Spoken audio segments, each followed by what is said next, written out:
Hello everybody, Wilfrey here, and welcome back to another Pokemon challenge. Last time I tried to beat Emerald with only Bucket, and it was a little annoying.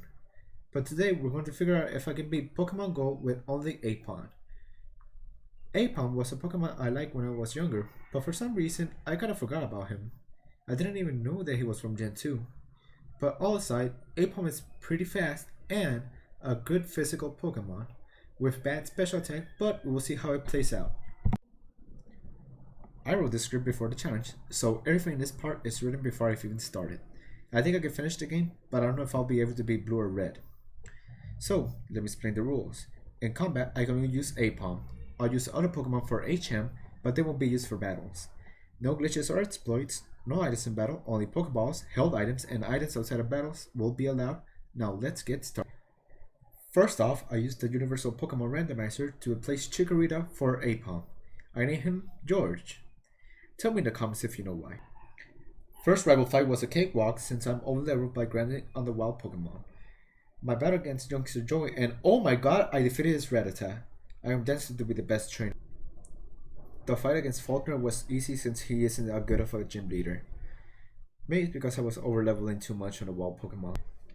The fight against Bugsy was easy. I actually thought that Cider might outspeed me, but he didn't, so I got the rival fight after the bug gym, and it was brutal since all I had was normal moves and he has a Ghastly now, and I struggled all the way but was defeated at the end by his Kulava.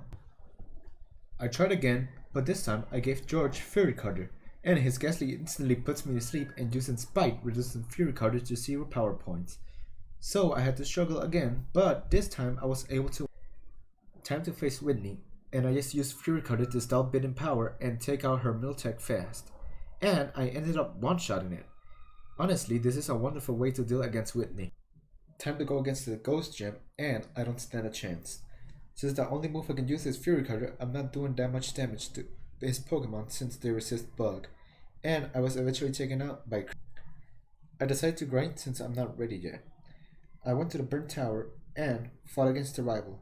I really need another attacking move that's not normal or bug, since I will be having lots of trouble against the ghost types in this game. I tried again at level 44, but the results were the same.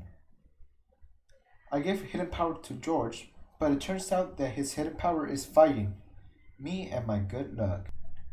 I remembered that I can use struggle to attack ghost types, so I depleted all the power points and came back to the gym.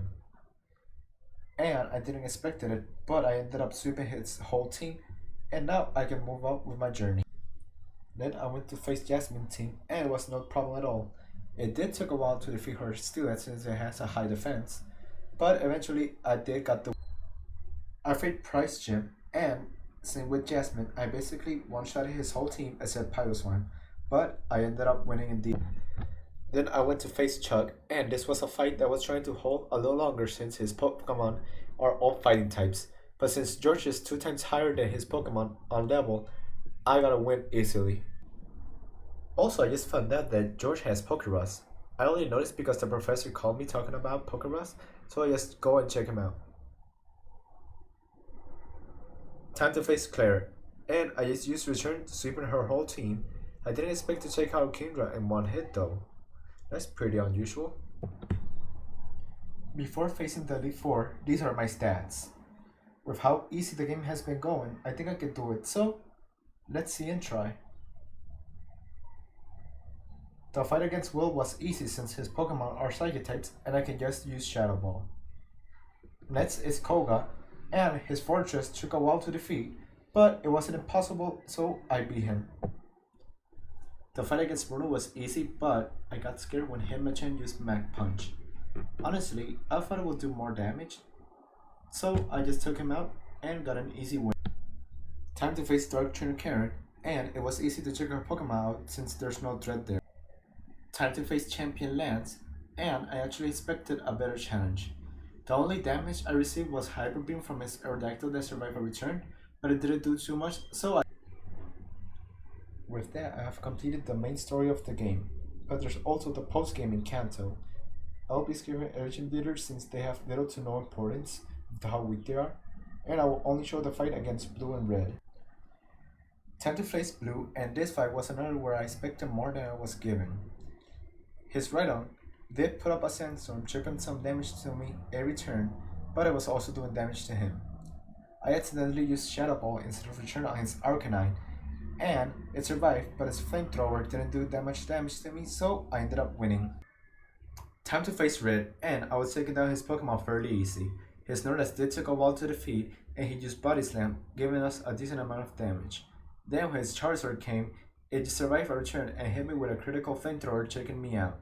I think I did this fight around level 95 though. Came back at level 95, and it went the same as before. His Charizard didn't crit, but it did do a big amount of damage.